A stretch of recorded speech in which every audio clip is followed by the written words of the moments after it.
Hi friends, గత క్లాస్లో భాగంగా మనం విద్యాలక్ష్యం పాఠ్యభాగ రచయిత అయినటువంటి నన్నయ్య గారి కవి పరిచయం గురించి తెలుసుకోవడం జరిగింది. ఈరోజు విద్యాలక్ష్యం పాఠ్యాంశ సందర్భం గురించి నేర్చుకుందాం. విద్యాలక్ష్యం పాఠ్యాంశ సందర్భం. భరద్వాజ మహర్షి పుత్రుడైన ద్రోణాచార్యుడు గొప్ప అస్త్ర విద్యా నిపుణుడు. కౌరవ పాండవులకు విలువిద్య నేర్పడానికి భీష్ముడు ద్రోణాచార్యుడిని నియమించాడు. కురు పాండవులు ద్రోణాచార్యుని వద్ద గురుకులంలో విద్యను అభ్యసిస్తున్నారు.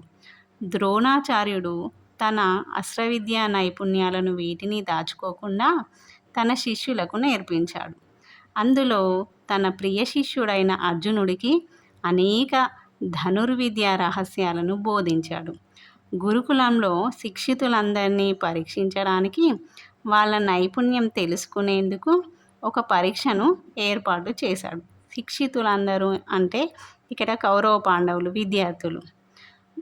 ఈ పాఠ్యభాగ అసలు ఉద్దేశం ఏంటంటే, గురువు పెట్టే పరీక్షలను అర్థం చేసుకొని లక్ష్యాన్ని ఛేదించే క్రమంలో విద్యార్థికి ఉండవలసిన లక్షణాలను తెలుపుతుంది ఈ పాఠ్యాంశం.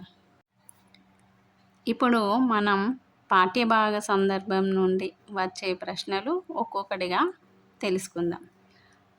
భరద్వాజ మహర్షి పుత్రుడు ఎవరు? ద్రోణాచార్యుడు లేదా ద్రోణాచార్యుడి తండ్రి ఎవరు అని కూడా అడగచ్చు. భరద్వాజ మహర్షి. ద్రోణుడు ఏ విద్యలో నిపుణుడు? అస్త్ర విద్యా నిపుణుడు. కౌరవ పాండవుల గురువు ఎవరు? కౌరవ పాండవుల యొక్క గురువు ద్రోణాచార్యుడు. ద్రోణుడిని కౌరవ పాండవులకు గురువుగా ఎవరు నియమించారు? భీష్ముడు నియమించాడు. ద్రోణాచార్యుని యొక్క ప్రియ శిష్యుడు ఎవరు? ద్రోణాచార్యుని యొక్క ప్రియ శిష్యుడు అర్జునుడు. విద్యాలక్ష్యం పాఠ్యాంశ ఉద్దేశం ఏమిటి?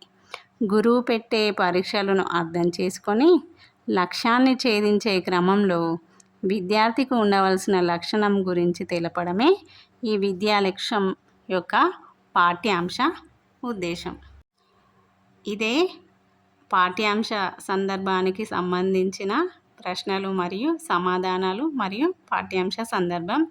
నెక్స్ట్ క్లాస్లో పాఠ్యాంశం గురించి తెలుసుకోవడం జరుగుతుంది. థ్యాంక్ యూ అందరికీ.